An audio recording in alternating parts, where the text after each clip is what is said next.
இப்போ இருக்கிற தண்ணியில் ரொம்ப சுத்தம்னு சொல்ல முடியாது. இப்போ மண்பாண்டத்துல குடிக்கிறத விட செம்பு பாத்திரத்தை குடிக்கிறது ரொம்ப நல்லதா சார்? ஆயுர்வேதம்னு வந்தாலே மண் பாத்திரம் தான். மண் பாத்திரத்தில் நம்ம தண்ணி பிடிச்சி வைக்கிறதுனால பிஹெச் லெவல் நார்மலாகவும், பல போர்ஸ் இருக்கிறதுனால அதை எவாப்ரேஷன் நடக்கிறதுனால வந்து வாட்டர் நல்ல கூலிங் பெனிஃபிட் நேச்சுரலாகவே கிடைக்கும். நிறைய பேருக்கு வந்து எப்படி தண்ணி குடிக்கணும்னே தெரியல. சிப் பை சிப் தண்ணி குடிக்கிறது நல்லது. இன்னொன்று பார்த்தீங்கன்னா, வாயிலோட எச்சையோடு சேர்ந்து தண்ணி போச்சுன்னா ரொம்ப நல்லா அப்சர்வ் ஆகும்னு சொல்கிறாங்க ஆய்வில். இங்கே ஜென்ரலாக டயபெட்டிஸ்க்கு வேப்பிலை சாப்பிட்லாமா அப்படின்னு கேட்டிங்கன்னா அதுக்கு பதில் கிடையாது. உங்கள் ராஜேந்திரா சேல் கோலாகல மார்ச் கிளியரன்ஸ் சேல் மார்ச் 1 முதல் 31 வரை 60% வரை தள்ளுபடி விலையில் ராஜேந்திராஸ், நேரு வீதி, பாண்டிச்சேரி. ஹலோ மக்களே, நானும் இன்னைக்கு நம்ம கூட ayurvedic and sports kinesiology specialist doctor Dharmesh Kubendran sir இருக்காங்க. அவங்கள ஷோவில் வெல்கம் பண்ணிடலாம். வணக்கம் சார். வணக்கம். எப்படி இருக்கீங்க சார்? சூப்பராக இருக்கு. இப்போ நிறைய பேர் சொல்லுவாங்க செம்பு பாத்திரத்தில் தண்ணி குடிக்கிறது வந்து உடம்புக்கு வந்து ரொம்ப நல்லது அப்படின்னு சொல்லுவாங்க. ஆக்சுவலாக என்ன பெனிஃபிட்ஸ் எல்லாமே நம்ம பாடிக்கு கிடைக்கும் சார் அப்படி தண்ணி குடிச்சா? ஆக்சுவலாக வந்து பார்த்திங்கன்னா, செம்பு பாத்திரத்தில் வந்து பார்த்திங்கன்னா தண்ணி சேமித்து குடிக்கும்போது இப்போ இருக்கிற தண்ணியில் ரொம்ப சுத்தம்னு சொல்ல முடியாது. ஒலிகோடைனமிக்ஸ்னு ஒரு நேச்சுரல் ப்ராசஸ் இருக்குது. இதில் வந்து பார்த்திங்கன்னா அது உள்ளே இருக்க வைரஸ், பாக்டீரியா, அந்த ஃபங்கல் எல்லாம் நேச்சுரலாகவே அது வந்து தடுத்துட்டு பாடி வாட்டர் வந்து குடிக்கிற அளவுக்கு நல்ல பிஹெச்சுக்கு கொண்டு வரும். உடல் உஷ்ணத்தை தவிர்க்கும். அது மட்டும் இல்லாமல் பித்தத்தை கம்மி பண்ணும், பசியை தூண்டும், இம்யூனிட்டியை இன்க்ரீஸ் பண்ணும். செம்பு பாத்திரத்தில் குடிக்கிறது மூலயமா வந்து பார்த்திங்கன்னா உடல் வந்து அந்த ரசாயன சிகிச்சைன்னு சொல்லுவாங்க, அந்த மாதிரி வந்து ஒரு ஸ்ட்ராங் பெனிஃபிட்ஸ் கொடுக்கும்.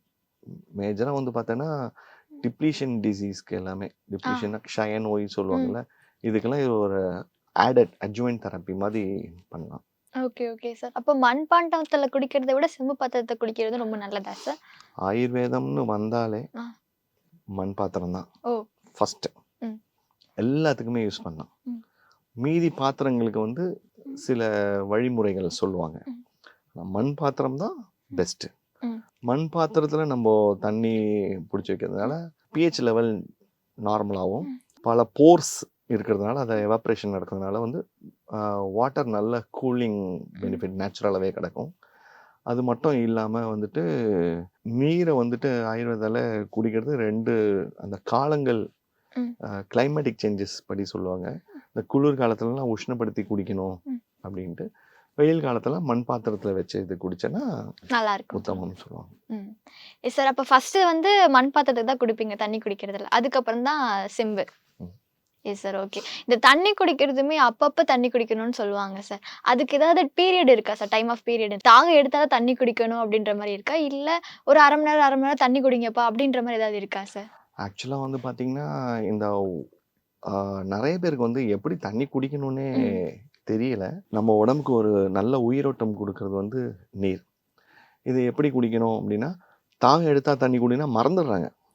எனக்கு தாகமே எடுக்கலையே, தாகம்னால என்னன்னு தெரியலையே, தாகம்னா என்னன்னு தெரிஞ்சாதான். அதே மாதிரி டைமுக்கு சாப்பிட்ருவாங்க, டைமுக்கு சாப்பிட்டு எனக்கு பசியே இல்லைன்னுவாங்க. இது ஒன்று.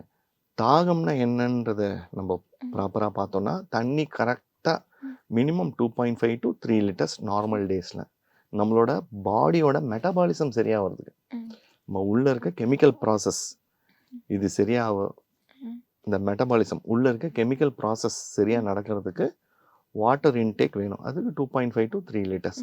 இப்போ நீங்கள் இதுவே ஸ்போர்ட்ஸ் ஆடுறீங்க, இல்லைன்னா வந்து கோடை காலத்தில் போய் வெயிலெலாம் நிறையா சுற்றி விளையாடுறீங்க அப்படின்னா உங்களுக்கு கன்ஃபார்மாக இன்னொரு 1 லிட்டர் இல்லை 1.5 லிட்டர் எக்ஸ்ட்ரா தான் ஆகும்.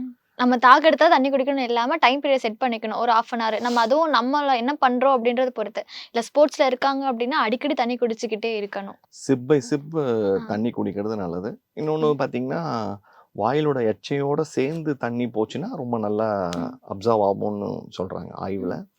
இன்னொன்று பார்த்தீங்கன்னா, இப்போ ஸ்போர்ட்ஸ் விளாட்றோன்னு சொன்னேன்ல, இப்போது நெதர்லாண்ட்ஸ் இது மாதிரி ஃபாரினில் வந்துட்டு நான் ஒரு ட்ரைனிங் ப்ரோக்ராம் அட்டன் பண்ணேன். அங்கே பார்த்தீங்கன்னா எலைட் ஒலிம்பிக் அத்லீட்ஸ்லாம் வந்து பார்த்தீங்கன்னா 6 லிட்டர் தண்ணி குடிக்கிறாங்க. ஆ. இதுவும் அவங்களோட கிளைமேட்லாம் வந்து பார்த்தீங்கன்னா 10 டிகிரிக்கு கீழே தான் இருக்கு. ஆனால் அவங்க 6 லிட்டர் குடிக்கிறாங்க. அவங்களே 6 லிட்டர் கிட்ட குடிப்பாங்க. ஸோ அந்த ட்ரைனிங் மெத்தடாலஜி நீங்கள் என்ன செய்றீங்கன்றதை பொறுத்து வாட்டர் இன்டேக் கன்ஃபார்மாக மாறும். Okay sir. இன்னும் நெறைய பேர் வந்து உட்கார்ந்து ப்ராப்பரா தண்ணி குடிக்காம வேக வேகமா அவசர அவசரமா நின்னுக்கிட்டு தண்ணி குடிப்பாங்கல்ல சார். அது எந்த அளவுக்கு ஒரு டேஞ்சர் சார்? ஆக்சுவலாக வந்து பார்த்தீங்கன்னா காற்றையும் சேர்ந்து முழுங்குவாங்க தண்ணி குடிக்கிறேன்றதுல. அமைதியாக சிப் பை சிப் குடிக்கணும். தூக்கி குடித்தாலும் ம். வாயை மூடிட்டு எச்சையோட மிக்ஸ் பண்ணிட்டு குடிக்கணும். முதல்ல மூச்செல்லாம் ப்ராப்பராக இழுத்து வச்சு அந்த வேகமாக கப கப கபன்னு குடிக்கிறது வந்து ஒரு தவறான ஒரு ம். விஷயம். நின்னுக்கிட்டே குடிக்கிறது எந்த அளவுக்கு ஆபத்து சார்? ஆக்சுவலாக வந்து நிறைய ரிலீஜியஸ் டே ஆ. இஸ்லாமில் நம்மளோட ஆயுர்வேத மருத்துவத்திலே ம். கீழே அமர்ந்து தான் தண்ணி குடிக்கணும்னு சொல்லியிருக்காங்க. ம். முட்டி போட்ட மாதிரி இந்த கீழே ஒரு காலை மடக்கி ஒரு காலை கீழே வச்சுட்டு அண்ணாந்து பொறுமையாக குடிக்கணும்னு சொல்லியிருக்காங்க. நின்றுக்கிட்டே குடிக்கிறதுனால வந்து பார்த்தீங்கன்னா வேகமாக குடிக்கிறாங்க. ம். வேகமாக குடிக்க சொல்ல ஒரு படபடப்பு, ம். தேவையே இல்லாத ஒரு ஸ்ட்ரெஸ்ஸு தான் டெவலப் ஆகும். ம். அதனால தண்ணி குடிக்கும்போது அமைதியாக குடிக்கிறது ரொம்ப நல்லது. சார் இப்ப டயபெட்டிஸ் பேஷண்ட் எல்லாமே நெறைய பேர் வந்து இந்த வேப்பிலைய சாப்பிடுறாங்க. அப்படி அவங்க வேப்பிலைய சாப்பிடுறதுனால சுகர் வந்து கண்ட்ரோல் ஆகுமா சார்? ஆக்சுவலாக முதல்ல இது ஒரு பெரிய கொஸ்டின், ரொம்ப சின்னதாக கேட்டுட்டீங்க. டயபெட்டிஸ்னா என்னன்னு முதல்ல புரிஞ்சுக்கணும். ம். இப்போது ஆங்கில மருத்துவத்தில் டயபெட்டிஸ் டைப் 1 டைப் 2ன்னு சொல்லியிருக்காங்க. இந்திய மருத்துவத்தில் வந்து பார்த்தீங்கன்னா டயபெட்டிஸே வேறு மாதிரி சொல்லியிருக்காங்க. இட்ஸ் அ க்ரானிக் மெட்டபாலிக் டிசார்டர்னு சொல்லியிருக்காங்க. ம். இது வந்து பிரமேகம்னு சொல்லியிருக்காங்க. இந்த பிரமேகம்ன்றது வந்து பார்த்தீங்கன்னா 20 டைப் சொல்லியிருக்காங்க அதில். ம். அந்த 20 டைப்பில் 10 வந்து கவஜம், ம். 6 வந்து பித்தஜம், 4 வந்து வாதஜம். ம். இந்த 4 வாதஜம்ல ஒன் ஆஃப் த டைப் வந்து ரொம்ப சிமிலராக டைப் 1 டயபெட்டிஸோட மதுமேகம், இன்சுலின் டிபெண்டன்ட் டயபெட்டிஸோட நீங்கள் ஆகலாம். நீங்கள் ஜென்ரலாக டயபெட்டிஸ்க்கு வேப்பிலை சாப்பிட்லாமா ம். அப்படின்னு கேட்டிங்கன்னா அதுக்கு பதில் கிடையாது. இப்போ வந்து பார்த்தீங்கன்னா இந்த மாதிரி பிரிவினை கொடுத்துருக்காங்கல்ல, ம். இதில் வந்து பார்த்தீங்கன்னா நிறைய அந்த டயபெட்டிக் சிம்டம்ஸ் இருக்கிற டிசீஸில் வந்து பார்த்தீங்கன்னா நிறைய ரிவர்சல் பண்ணலாம், ரெமிஷன் பண்ணலாம், ரிவர்சல் பண்ணலாம். ஸோ இந்த மாதிரி ப்ராப்பராக அந்த என்ன அளவுகோலில் அவங்களோட நோய் இருக்குன்னு ஃபிசிக்கல் பல்ஸு, ஃபிசிக்கல் எக்ஸாமினேஷன் பண்ணிவிட்டு, பிளட் டெஸ்ட்டும் பண்ணிவிட்டு, அவங்களுடைய இந்த ஃபிசிக்கல் எக்ஸாமினேஷன் எல்லாமே பார்த்து முடிச்சுட்டு, அந்த மாதிரி நம்ம ப்ராப்பர் டயக்னோசிஸ், டிஃப்ரென்ஷியல் டயக்னோசிஸ் பண்ணி முடிச்ச அப்புறமா சில கண்டிஷனுக்கு வந்து ரிவர்சல் கொடுக்கலாம். ம். அப்போ வந்து வேப்ப இலை, வேப்பங்கொழுந்து இதெல்லாம் வந்து நல்லா யூஸ் ஆகும்.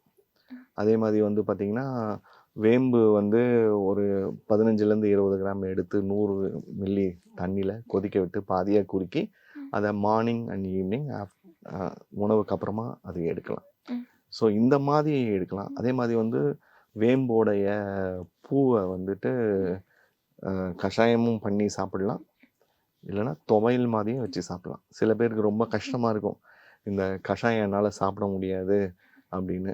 அவங்களுக்கு அந்த ஏன்னா டேஸ்ட்டு பிடிக்காதுன்னு சொல்லுவாங்க. அந்த டேஸ்ட்டு தெரியாமல் நமக்கு போனோம்னா ம். வெங்காயம் இருக்குது பார்த்தீங்களா, அதை நல்லா வதக்கிட்டு கடலை பருப்பும் வதக்கிட்டு அதோட வேப்பம்பூவை போட்டு அதை துவையல் மாதிரி அரைச்சிங்கன்னா உப்பும் அளவு ரொம்ப ஜாஸ்தியாக இல்லாமல் அளவுக்கு ஏற்ற மாதிரி சேர்த்து சாப்பிட்டானா அந்த வேப்பமோடைய கசப்பு நமக்கு தெரியாம கசப்பு தெரியாமல் மருத்துவ குணம் வர்றதுக்கு நிறைய வாய்ப்புகள் உண்டு. ஈஸியா ஒரு வேப்பப்பூ துவையல் சொல்லிட்டீங்க சார். அதே மாதிரி பிரமேகத்துல 20 விதமான டிஃப்ரெண்ட் டைப்ஸ் இருக்குன்னு சொன்னீங்க சார். எந்த அளவுல இருக்கிறவங்க வந்து இந்த வேப்பிலையை சாப்பிடணும் சார்? ஆக்சுவலாக வந்து பார்த்திங்கன்னா ஏர்லியஸ்ட் ஸ்டேஜ், ம். ஏர்லியஸ்ட் ஸ்டேஜ் அதுக்கப்புறம் ஒரு 200 to 300 வரைக்கும் இருக்க டயபெட்டிஸ் லெவலில் இருக்கவங்களும் எடுத்துக்கலாம். அதே மாதிரி வந்து நான் இன்சுலின் டிபெண்ட் பற்றி தான் இப்போ சொல்லிட்டு இருக்கோம். இன்சுலின் டிபெண்ட் இருக்கிறவங்களாம் வந்து பார்த்திங்கன்னா எடுக்கிறது எதுவும் தப்பு கிடையாது. எல்லாமே அட்ஜுமெண்ட் தெரப்பி தான் இருக்கும். முதல்ல இதை எப்படி ட்ரீட் பண்ணுவாங்கன்னா மெட்டபாலிசமை வந்து சீரமைப்பாங்க. ம். அதுக்கப்புறமா காம்ப்ளிகேஷன் எக்ஸ்ட்ரா போகாமல் இருக்கிற அளவுக்கு சில மருந்துகள் ட்ரீட்மெண்ட்லாம் இருக்குது. அப்புறம் வந்து ரசாயன சிகிச்சைன்னு சொல்லுவாங்க, உடம்ப ஸ்ட்ராங் ஆகிறதுக்கு. அதுக்கு சில மூலிகைகள்லாம் இருக்குது. அஸ்வகந்தா, அதுக்கப்புறம் சதாவரி, இந்த மாதிரியான மூலிகைகள்லாம் இருக்குது. ஸோ இது எல்லாமே சேர்ந்து பண்ணும்போது நல்லாவே சேஞ்சஸ் வரும். வேப்பிலை வந்துட்டு நீங்கள் இந்த ஏர்லி ஸ்டேஜ் 200 to 250 இருக்கவங்க ரெகுலர் எடுத்தனா நல்ல ஒரு சேஞ்சஸ் கிடைக்கும். ஆனால் கன்ஃபார்மாக ஒரு மருத்துவரை அணுகிட்டு ஆமாம், ஆயுஷ் டாக்டர்ஸோ அலோபதி டாக்டர்ஸோ அவங்கள கேட்டுட்டு பண்ணுறது சேஃப். கன்சல்ட் இல்லாமல் எதுவும் பண்ணக்கூடாது. பண்ணாதீங்க. சார் இன்னைக்கு நான் ஓவரால் நிறைய கொஷின் கேட்டேன். அது எல்லாத்துக்குமே ஆயுர்வேத முறைப்படியே எங்களுக்கு சொல்யூஷன் சொன்னீங்க. ஸோ அது எல்லாத்துக்கும் தேங்க்யூ சார். வணக்கம். உங்கள் ராஜேந்திரா சேல் கோலாகல மார்ச் கிளியரன்ஸ் சேல் மார்ச் 1 முதல் 31 வரை 60% வரை தள்ளுபடி விலையில். ராஜேந்திராஸ், நேரு வீதி, பாண்டிச்சேரி. மக்களின் நாடித்துடிப்பை உணர்ந்த செய்தி தொகுப்புகள், அரசியல் களத்தை உற்றுநோக்கும் கோணங்கள். உங்கள் குமுதம் நியூஸ் 24/7 லிங்க் டிஸ்கிரிப்ஷனில்.